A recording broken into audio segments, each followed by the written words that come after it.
නාමල් රාජපක්ෂ එයාගේ තාත්තාගේ නම කිව්වම ඔයගොල්ලෝ ගොඩක් අයට චූ යනවා කියලා මම දන්නවා.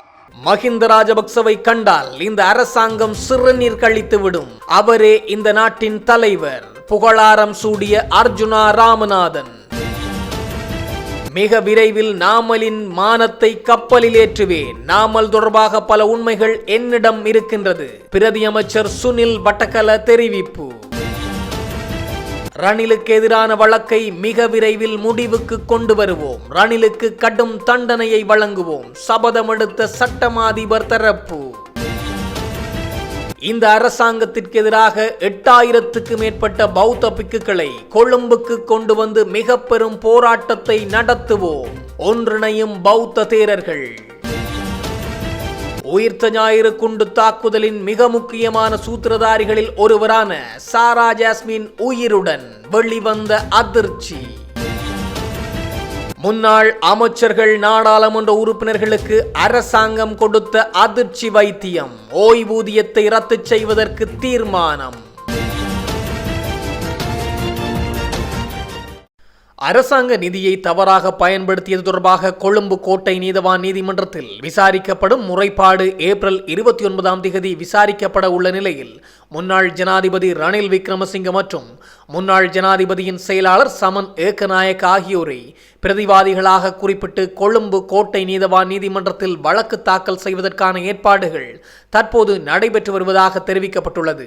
இங்கிலாந்தில் உள்ள வோல்வர்ஹாம்டன் பல்கலைக்கழகத்தில் நடைபெற்ற தனது மனைவியின் பட்டமளிப்பு விழாவிற்காக சென்று அரசாங்கத்திற்கு 16.6 மில்லியனுக்கும் அதிகமாக இழப்பை ஏற்படுத்தியதாக சட்டமாதிபரின் அறிவுறுத்தலின் பேரில் குற்றப்புலனாய்வு துறையின் இயக்குநரின் மூத்த காவல்துறை கண்காணிப்பாளர் சாணி அபேசகரவின் வழிகாட்டுதலின் கீழ் முன்னாள் ஜனாதிபதி ரணில் விக்ரமசிங்க மற்றும் முன்னாள் ஜனாதிபதியின் செயலாளர் சமன் ஏக்கநாயக் ஆகியோருக்கு எதிராக பொது சொத்து சட்டத்தின் கீழ் நடத்தப்பட்ட விசாரணை கோப்பை ஆய்வு செய்யவும் சம்பந்தப்பட்ட பிரதிவாதிகளுக்கு எதிராக விரைவில் வழக்கு தாக்கல் செய்ய தேவையான குற்றப்பத்திரிகைகளை தயாரிக்கவும் திட்டமிடப்பட்டுள்ளதாக குறிப்பிடப்பட்டுள்ளது. இந்த வழக்கை ஒரு சிறப்பு நீதிமன்ற வழக்காக கருதி சட்டம் அதிபர் சார்பில் முன்னிலையான கூடுதல் சொலிசிட்டர் ஜெனரல் திலீப பீரிஸ் இதை விசாரிக்க உயர் நீதிமன்றத்தின் 3 நீதிபதிகள் கொண்ட சிறப்பு அமர்வை நியமிக்குமாறு தலைமை நீதிபதியிடம் கோர உள்ளதாக கோட்டை நீதவான் இசுரு நெத்திகுமாரவிடம் தெரிவித்துள்ளார். இதன்படி குற்றம் சாட்டப்பட்டவர்களுக்கு எதிராக தாமதமின்றி குற்றப்பத்திரிகை தாக்கல் செய்து ஏப்ரல் 29 முன் நீதிமன்றத்தில் அறிக்கை சமர்ப்பிக்குமாறு நீதவான் சட்டமா அதிபருக்கு அறிவுறுத்தியுள்ளார். இந்த வழக்கின் 2வது சந்தேக நபராக பெயரிடப்பட்டுள்ள முன்னாள் ஜனாதிபதியின் செயலாளர் சமன் ஏக்கநாயக்க இந்த மாதம் 11 வரையில் விளக்கமறியலில் வைக்கப்பட்டுள்ளார். නාමල් ගැන කියනකොට අර්ජුනාටයි චූන් වෙන්නේ. නෑ අර්ජුනාටයි චූන් වෙන්නේ නාමල් ගැන කියනකොට. சும்மா கத்த வேண்டாம். ரைட். பிரதி அமைச்சர் மஹிந்த ஜெயசிங்க நாடாளுமன்ற உறுப்பினர் நாமல் ராஜபக்ச குறித்து கருத்து தெரிவித்த போது நாடாளுமன்ற உறுப்பினர் ராமநாதன் அர்ஜுனா பதிலளிக்க தொடங்கியதால் சபையில் வாக்குமூலம் ஏற்பட்டுள்ளது. நாடாளுமன்றத்தில் நேற்று நடைபெற்ற அவசரகால சட்ட விவாதத்தின் போது இந்த சம்பவம் இடம்பெற்றுள்ளது. இதன்போது பிரதி அமைச்சர் மஹிந்த ஜெயசிங்க நாடாளுமன்ற உறுப்பினர் அர்ஜுனாவை பார்த்து சும்மா கத்த வேண்டாம் என எச்சரித்துள்ளார்.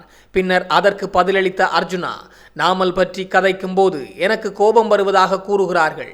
ஆனால் நாமலின் தந்தையின் பெயரை கூறும்போது அரசாங்கத்தில் உள்ளவர்கள் சிறுநீர் கழிப்பார்கள் என்ற அடிப்படையிலான கருத்தை அர்ஜுனா தெரிவித்துள்ளார். அத்தோடு மஹிந்த ராஜபக்சவை சந்திக்க போகும்போது ஆளும் கட்சி உறுப்பினர் செருப்பை கலட்டி விட்டே செல்கின்றார்கள் என்ற அடிப்படையிலான கருத்தையும் அர்ஜுனா ராமநாதன் தெரிவித்துள்ளார்.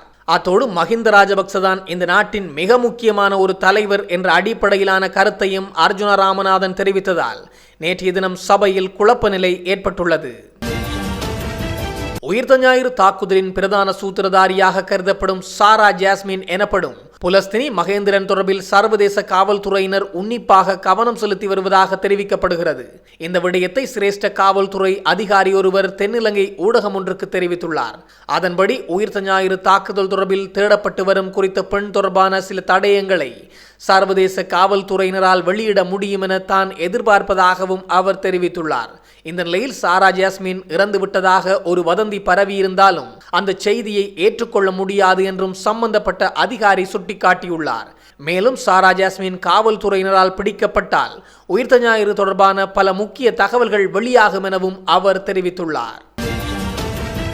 தற்போதைய அரசாங்கத்தின் சில தலைவர்கள் மகா சங்கத்தினரை குறிவைத்து வெளியிடும் வெறுப்பு நிறைந்த அறிக்கைகள் மற்றும் அவமானங்களுக்கு எதிர்ப்பு தெரிவிக்கும் வகையில் எதிர்காலத்தில் 8000 பௌத்த பிக்குகளை கொழும்புக்கு அழைத்து வந்து மிக பெரும் போராட்டம் ஒன்றை ஏற்பாடு செய்ய உள்ளதாகவும் பௌத்த பிக்குவான முருதட்டுவே ஆனந்த தேரர் தெரிவித்துள்ளார். கொழும்பு அபேராமவில் நடைபெற்ற ஊடகவியலாளர் சந்திப்பில் உரையாற்றிய தேரர் தற்போதைய அரசாங்கத்தின் கீழ் பௌத்தமும் பிக்குகளும் பல்வேறு துன்பங்களை எதிர்கொள்ள வேண்டியுள்ளது என்று கூறினார். 74% மக்கள் பௌத்தர்களாக இருக்கும் ஒரு நாட்டில் பௌத்தர்கள் குப்பையில் வீசப்பட்டுள்ளனர் என்றும் ஆட்சியாளர்கள் பிக்குகள் வழங்கிய அறிவுரைகளையும் குறைந்தபட்சம் மகாநாயக்க தேரர்கள் வழங்கிய அறிவுரைகளையும் கவனிக்காத நிலை வந்துவிட்டது என்றும் அவர் சுட்டிக்காட்டியுள்ளார். இதற்கெதிராகவே மகா சங்கத்தினர் பாரிய போராட்டத்தை அறிவிக்க உள்ளதாகவும் அவர் தெரிவித்துள்ளார். நாடாளுமன்ற உறுப்பினர்களின் ஓய்வூதிய ஒழிப்பு சட்டம் மூலம் எதிர்வரும் 17ஆம் திகதி செவ்வாய்க்கிழமை விவாதத்திற்கு உட்படுத்தப்படும் என்று சபை தலைவர் அமைச்சர் பிமல் ரத்நாயக்க தெரிவித்துள்ளார். விவாதத்தின் அதே நாளில் சட்டமூலத்தை நிறைவேற்ற நடவடிக்கை எடுக்க நாடாளுமன்ற விவகார குழுவில் முடிவு செய்யப்பட்டதாக சபை தலைவர் கூறியுள்ளார். நாடாளுமன்ற உறுப்பினர்களின் ஓய்வூதிய ஒழிப்பு சட்டமூலம் மீதான உச்ச நீதிமன்றத்தின் தீர்ப்பை பெற்றதாக சபாநாயகர் நேற்று நாடாளுமன்றத்தில் அறிவித்திருந்தார். சட்டமூலத்தின் எந்த விதியும் அரசியலமைப்பின் எந்த ஒரு விதிக்கும் முரணானது அல்ல என்றும் சட்டமூலத்தை நாடாளுமன்றத்தில் எளிய பெரும்பான்மையால் நிறைவேற்ற முடியும் என்றும் உச்ச நீதிமன்றம் முடிவு செய்துள்ளதாக தெரிவிக்கப்பட்டுள்ளது. தனக்கெதிராக வழக்கு தாக்கல் செய்த பின்னர் நாமலின் மானம் பற்றி பல விடயங்களை குறிப்பிடுவேன் என பொதுமக்கள் பாதுகாப்பு பிரதி அமைச்சர் சுனில் வட்டக்கல தெரிவித்துள்ளார். தனக்கெதிராக மான நஷ்ட வழக்கு தாக்கல் செய்ததாக மொட்டு கட்சியின் நாடாளுமன்ற உறுப்பினர் கூறியுள்ளார் என்றும் வழக்கு தாக்கல் செய்யும் வரை பார்த்து கொண்டிருக்கிறேன் எனவும் அவர் தெரிவித்துள்ளார். விசாரணைகளுக்கு அழையுங்கள், தைரியமாக வருகிறோம் என்று குறிப்பிட்ட நாமல் தற்போது விசாரணைக்கு செல்லும் போது ஆட்களை தேடி திரிகின்றார். எனக்கு எதிராக மான நஷ்ட வழக்கு தாக்கல் செய்வதாக நாமல் ராஜபக்ச குறிப்பிட்டார். ஆனால் இன்று வரை மாவட்ட நீதிமன்றத்தில் வழக்கு தாக்கல் செய்யவில்லை. வழக்கு தாக்கல் செய்யும் வரை பார்த்து கொண்டிருக்கின்றேன். அப்போது நான் நாமலின் மானம் பற்றி பல விடயங்களை நான் வெளியிடுவேன். ஜனாதிபதி அனுரகுமார் திசாநாயக்க ஆட்சிக்கு வந்ததிலிருந்து இன்று வரை பௌத்த மதம் உட்பட சகல மதங்களுக்கும் முன்னுரிமை வழங்கியுள்ளார். மதத்தை முன்னிலைப்படுத்தி தோற்றுவிக்க முயற்சித்த முரண்பாடுகளுக்கு சட்டத்தினூடாக உரிய நடவடிக்கை எடுக்கப்பட்டுள்ளது. இதனையும் ஒரு தரப்பினர் தங்களின் இனவாத செயற்பாடுகளுக்காக பயன்படுத்துகிறார்கள். பாதாள குழு தலைவர் கெசல் பத்ர பத்மேவுடன் கொண்டிருந்த தொடர்பு பற்றி வாக்குமூலம் அளிப்பதற்கு நாமல் அண்மையில் குற்றப்புலனாய்வு திணைக்களத்திற்கு அழைக்கப்பட்டார். பரிவாரங்களுடன் குற்றப்புலனாய்வுக்கு வந்த நாமல் வாக்குமூலத்தின் பின்னர் நாமல் 323 கொள்கலன்கள் எங்கே என்ற கேள்வி கேட்டார் எனவும் அவர் சுட்டிக்காட்டியுள்ளார்.